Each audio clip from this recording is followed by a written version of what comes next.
4 லட்ச ரூபா பணம் இருக்கு. அண்ணன் கொடுத்த காசும் இந்த காசையும் வச்சு நீயும் மாமாவும் தொழில் ஆரம்பிச்சு ரொம்ப நல்லா வரணுக்கா. இந்தாக்கா, இதை வாங்கிக்கோ.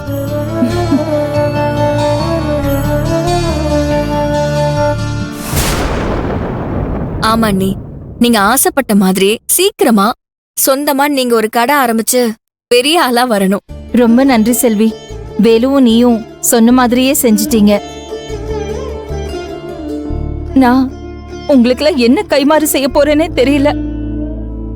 அக்கா, என்னக்கா, சின்ன வயசுல இருந்து நாங்க ஆசைப்பட்ட எல்லாத்தையும் நீ வாங்கி கொடுத்து எங்க ஆசையெல்லாம் நிறைவேற்றினது நீ. உனக்காக நாங்க இது கூட செய்ய மாட்டோமா? அண்ணி, நீங்க இந்த குடும்பத்துக்கு பண்ண உதவியோட கம்பேர் பண்ணா இதெல்லாம் ரொம்ப சின்ன விஷயம்.